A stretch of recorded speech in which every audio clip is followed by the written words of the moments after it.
নমস্কার বন্ধুরা, সুন্দরবন কিচেনের আরও একটা নতুন ভিডিওতে সবাইকে জানাই স্বাগত। মাসে তো এখন জ্যৈষ্ঠ মাস চলছে, গরমকাল। আমাদের এদিকে কিন্তু সর্বোচ্চ তাপমাত্রা প্রায় এই কয়দিন ধরে 36-এর কাছাকাছি আছে, কিন্তু গ্রামের দিক তো হাওয়া বাতাস আছে প্রচুর। আর পাশেই খাল আছে, খালের জলে ঠান্ডা একটা হাওয়া লাগে, অতটাও কিন্তু অসুবিধা হয় না। দুপুরের দিকটা একটু গরম গরম লাগে, তবে গাছের ছায়াটা বসে থাকলে অত একটা কিছু মনে হয় না। গরমের দিনে একটা কি হয়, রান্না বান্না দুপুরের দিকে করতে গেলে না, সত্যি কথা বলতে বেশ খানিকটা কষ্টই হয়। একে গরম লাগে, দুই আবার উনুনের পাশে পাশে রান্না করতেও কেমন একটা লাগে। তো সকাল সকাল যদি রান্না বান্না হয়ে যায় তাহলে দুপুরবেলা আর চাপ থাকে না। তো আমাদের তো সেরকমভাবে রোজ দিন সময় হয় না সকালবেলা রান্না করার। আজকে হয়েছে, আজকে একটু রান্না বান্না সকাল সকাল সেরে নেব। আজকে রান্না করব মাংস। গরমের দিনে মাংস শুনে একটু অন্যরকম লাগলেও আজকে কিন্তু মাংস দিয়ে দারুণ একটা পদ রান্না করব। লেবু দিয়ে, লেবু পাতা দিয়ে দারুণ একটা ভাবে মাংস রান্না করব, আর সঙ্গে থাকবে রুটি। তো চলুন সকাল সকাল বানানো যাক। আর গরম হোক যাই হোক, মাংস যখন অনেকদিন খাওয়া হয় না, তারপরে একটু মনেও হয়। তো চলুন গিয়ে রান্নাঘরের দিকে যাই, গিয়ে তাড়াতাড়ি করে রান্নাটা শুরু করি। শুধুমাত্র বাড়ির পাশে এই খালটা আছে বলে গরমের দিনে আমরা বুঝতে পারি না গরমটা ভালো। সত্যি এইখানে এসে বসলে যা দারুণ লাগে। তো এই খাল পাড়ে একটা কাঠ রয়েছে গাছের, মানে কি বলবো, মুড়ো সহ একটা খণ্ড, এটার উপরেই বসি আমরা এসে। এই বছর বর্ষা গেলে মনে হয় ওটা আর বসা যাবে না, পচে গেছে অলরেডি। কাজের আর মানুষের শেষ নেই বন্ধুরা। সামনেই আসছে বর্ষাকাল, তো বর্ষার জন্য আমাদের আবার কাঠ ঠাট জোগাড় করে চলা করে ঘরে তুলে রাখতে হবে, নাহলে সারা বর্ষাকাল হাত কামড়াতে হবে, ভিজে কাঠ দিয়ে রান্না করতে হবে আর চোখের জল পড়বে। হ্যাঁ, তা এখন আবার একদিন সময় করে কাঠ গুছিয়ে মাথা ভর্তি করে ঢেকে ঢেকে রাখতে হবে।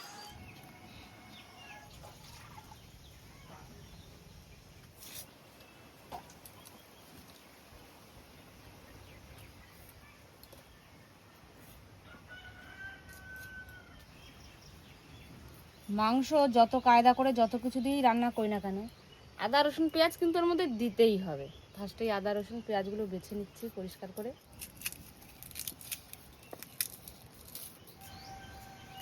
রসুনের কোয়াগুলো এত ছোট ছোট, ছাড়াতে সময় লাগছে। বড় বড় কোয়া হলে তাড়াতাড়ি ছাড়ানো হয়ে যায়।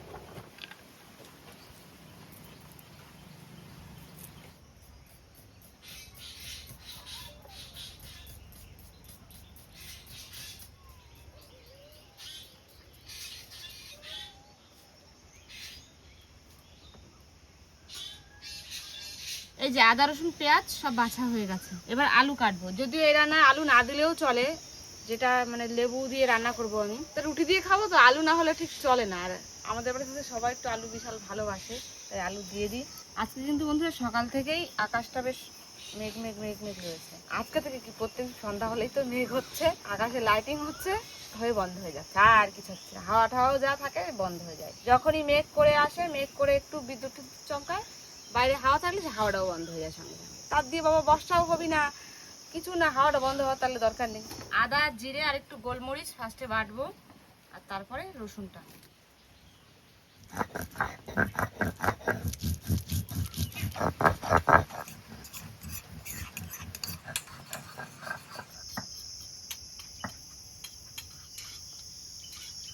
রসুন তো এক ডলার ফিনিশ হয়ে যাবে। এই যে মাংস নিয়ে নিয়েছি, মাংস কিন্তু একেবারে অল্প পরিমাণ, পোলট্রি মাংস খাওয়ার বেশি একটা লোক নেই, ওই জন্য 500 গ্রামই ঠিক আছে আমাদের পক্ষে। তো এই যে নিয়ে নিয়েছি মাংস, ধুয়ে ধুয়ে পরিষ্কার করে। কই টক দই হয়েছে দাও। আমার হাতের মধ্যে রয়েছে একটা লেবু, গন্ধরাজ লেবু। এর গাটা, এই গায়ের সবুজ অংশটা এর মধ্যে গ্রেট করে দেবো মাংসের মধ্যে।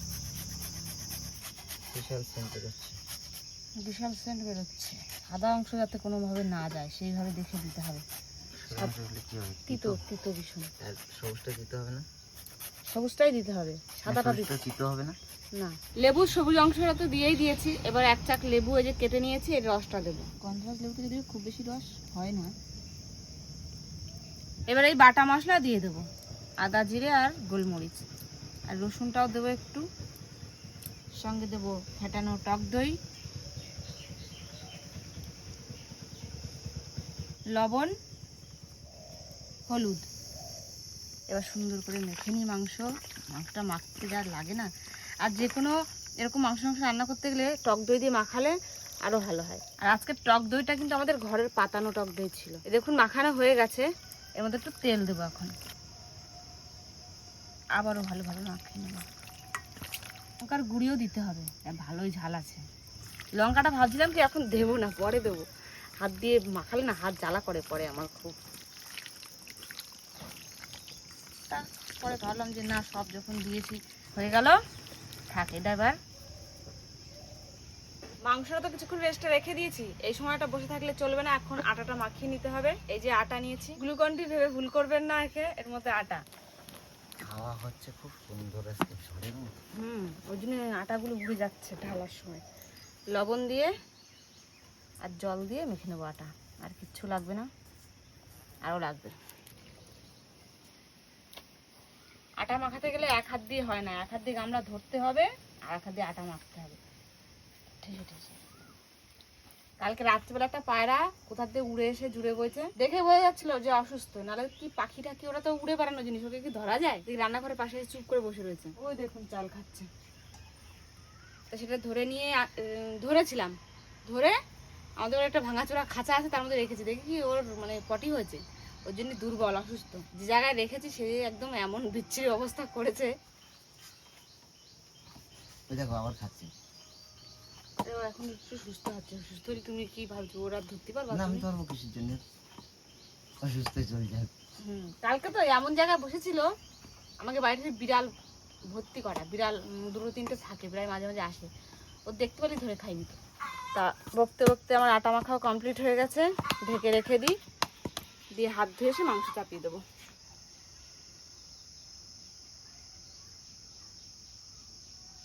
উনুন কিন্তু সুন্দর ধরে গেছে। আমি এই খোলা উনুনে রান্না করি, আর অনেকে আমাদের বাড়িতে যখন আসে জিজ্ঞাসা করে, তোমার এই খোলা উনুনে, মানে খোলা জায়গায় উনুনে রান্না করো, উনুন নিভে যায় না? আমি বলছি না, উনুন নেবে না। কড়াই, এই কড়াইতে রান্না করে না তো, ছোট ছোট মনে হচ্ছে, বিশাল জ্বলছে। রান্নার জিনিসপত্র তো অল্প অল্প। ওরে বাবা দেখো তেল কি গরম হওয়া হয়েছে, বিরাট হিট হয়েছে, বিরাট হিট। পুড়ে যেত তেল। আলুগুলো ভাজা কমপ্লিট হয়ে গেছে লাল লাল করে, বা তুলে নি, পড়ে যাস নি জানো বাবা। একটা আর একটু তেল দিয়ে দিই এই তেলের মধ্যে।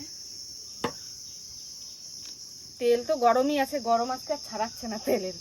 কটা গোটা জিরে দিয়ে দিচ্ছি তেলের মধ্যে, লঙ্কা। এবার দেবো কুচিয়ে নেওয়া পেঁয়াজ, যে একটুখানি রসুন রেখেছিলাম ওটাও দিয়ে দিচ্ছি। পেঁয়াজ রসুন সব একসঙ্গে হয়ে গেছে এখন। জাল বাড়াচ্ছি না, এর মধ্যেই যা কয়লা হয়ে রয়েছে না, সেটাই হয়ে যাচ্ছে। মশলা কষানোর সময় তো এখন বেশি জোরে জাল দিলে পুড়ে লাগবে সব। পেঁয়াজ আর রসুন ভাজা হয়ে গেছে, এই দেখুন একদম লাল লাল করে হয়ে গেছে ভাজা। আদা দেওনি এতে? না, আদার মধ্যে মাখানো রয়েছে। এবার মেখে রাখা মাংস ঢেলে দিচ্ছি।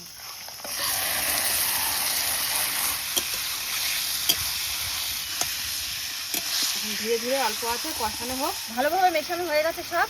এবার ঢাকা দিয়ে অল্প আছে কষিয়ে নেবো, তাহলে মাংস থেকে তেলও ছাড়বে আর ভালোভাবে সেদ্ধও হয়ে যাবে। মাংসের অবস্থা কি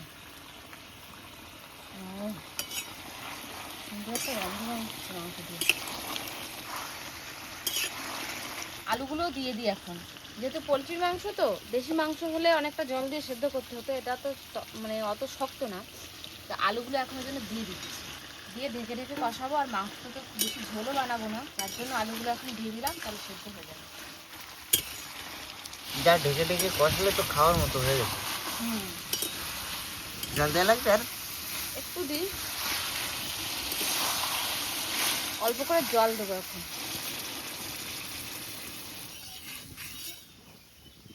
একবার কাজে পাঠালাম, আর একবার যাও, মনে নেই একবারে বলতে। লেবু পাতা আনিছে, ওরা একটু কলা পাতা এনে দাও।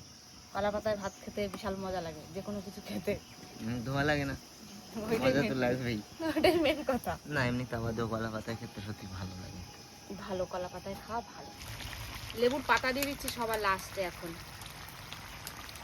আর এখানে যে গরম মশলা নিয়ে নিচ্ছি সুন্দর করে, এটাও দেবো।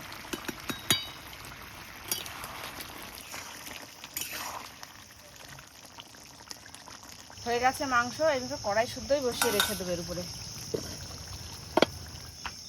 এখন এর উপরে একটা জিনিস দেওয়া বাকি আছে, সেটা হচ্ছে যে লেবু।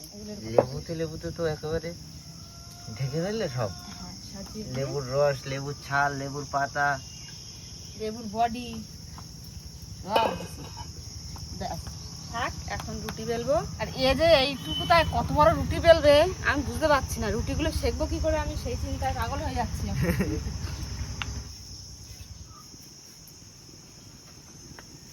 দেখি তোর কটা রুটি হয় আর আমার কটা রুটি হয়, ঠিক আছে?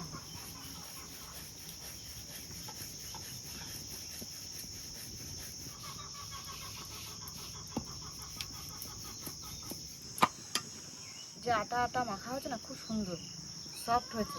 আটা মেখে একটু রেখে দিলে সুন্দরই হয়, কিন্তু ঘরে যখন খাওয়ার জন্য আমরা বানাই তখন বেশিক্ষণ রাখা হয় না।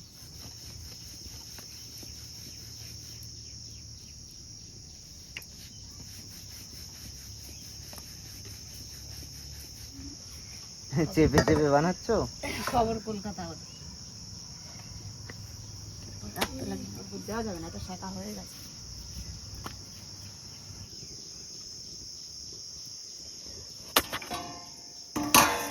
ঢাকা দিয়ে রাখি সঙ্গে সঙ্গে, নয়তো রুটি শক্ত হয়ে যাবে। রুটি বানিয়েছে কি করেছি যে এই ওরম জোড়া তাপ্তি দেওয়া রুটি কিন্তু জীবনেও ফলবে না।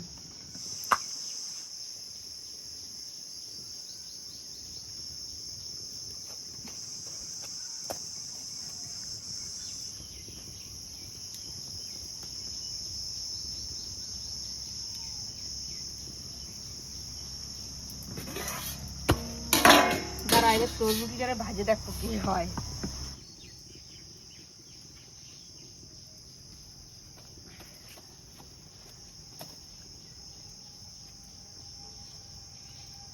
রুটি কটা সব ফুলছে তো একদম ফুটবলের মতো। ভালো করে হাত দিয়ে গোল পাকায় নিতে হয় আগে। দেখেছো এবার সুন্দর হচ্ছে। রুটি হয়েছে এই করে না, কি হয়েছে?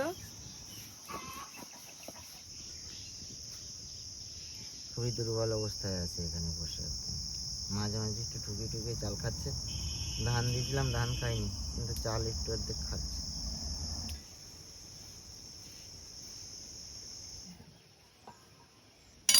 এ বলছি চান না করেই খেতে বসে পড়লাম, ও ভাবছে দুপুরের খাওয়া খাচ্ছি, কিন্তু সকালের খাওয়া এখন বাবা, যদিও 11টা বেজে গেছে। ওই সকাল দুপুর মিলিয়ে হবে মনে হচ্ছে। রুটিগুলো দেখো, আগে রুটি দেখাতে হবে না, তুমি ওইটা নিয়ে আসো দেখি।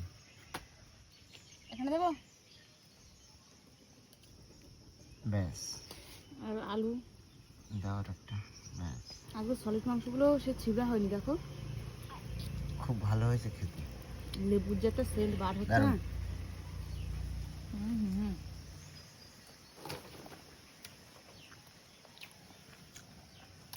দারুন দারুন।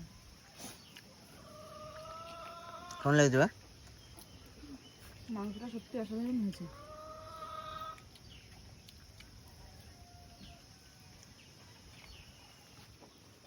মাঝে মাঝে লেবুর সেন্ট পাওয়া যাচ্ছে, একটু সুন্দর লাগছে। বলো